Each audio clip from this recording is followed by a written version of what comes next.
Hello everyone, आज हम start करते हैं क्या हमारा सेकंड लेक्चर में क्या है पिट्यूटरी ग्लैंड। ठीक है, पहले हम लोगों ने हाइपोथैलेमस पढ़ा, सेकंड हम क्या पढ़ेंगे पिट्यूटरी ग्लैंड। जो हमारी पिट्यूटरी ग्लैंड होती है इसे हम बोलते हैं ये पिट्यूटरी ग्लैंड जो होती है ये मटर के दाने के समान के आकार की होती है। ठीक है, ये कहाँ प्रेजेंट होती है? ये स्फिनॉइड बोन होती है, हमारी स्फिनॉइड बोन होती है।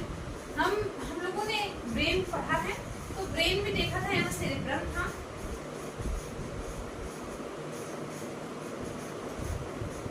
था, फिर वहीं पर ऐसे डिप्रेशन कुछ था, यहाँ पर स्फिनॉइड बोन था, उसपे ऐसे ही कुछ लगे हुए थे, यानी कि डिप्रेशन था जिसे हम सेला ट्यूब्सिका कहते हैं। वहीं पर हमारी पिट्यूटरी ग्लैंड होती है। ठीक है, अब क्या है ये स्फिनॉइड बोन, यहाँ पर ये बोन है, इस बोन में जो है स्फिनॉइड बोन हो गया, डिप्रेशन पाया जाएगा, उस डिप्रेशन को हम क्या कहेंगे सेला ट्यूबिका। ठीक है, बोन डिप्रेशन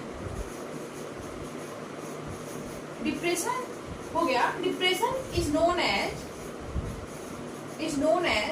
सेला ट्यूबिका। ठीक है, सेला ट्यूब्सिका। ठीक है, कितना दिया हुआ ट्यूब्सिका। पिट्यूटरी ग्लैंड जो होती है वो कहाँ प्रेजेंट है? वो स्फिनॉइड बोन में प्रेजेंट होती है, और वो जहाँ जिस डिप्रेशन में पाई जाएगी उस डिप्रेशन को हम क्या कहेंगे सेला ट्यूब्सिका। ठीक है, सेला ट्यूब्सिका। ये जो हमारी पिट्यूटरी ग्लैंड होती है इस पे 3 लोब होते हैं, lobe anterior lobe, posterior lobe and intermediate lobe. Interior lobe जो होता है आल्सो कॉल्ड एज एडिनोहाइपोफाइसिस। ठीक है, एडिनोहाइपोफाइसिस,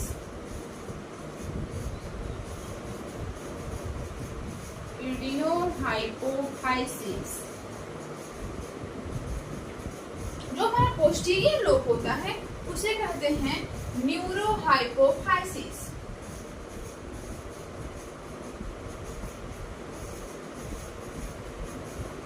न्यूरोहाइपोफाइसिस। एंटीरियर लोब होता है, उसमें 2 पार्ट्स होते हैं, pars in distalis and pars tuberosa. ठीक है, जो इंटरमीडिएट लोब है उसे हम कहेंगे पार्स इंटरमीडिया।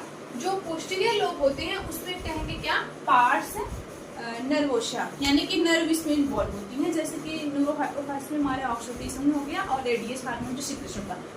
ये हम लोगों ने क्या कहा, ये हमारा क्या था पिट्यूटरी ग्लैंड। अब हम देखते हैं पिट्यूटरी ग्लैंड जो होता है वो हार्मोन का सिक्रेशन करती है एंटीरियर लोब से और पोस्टीरियर लोब से।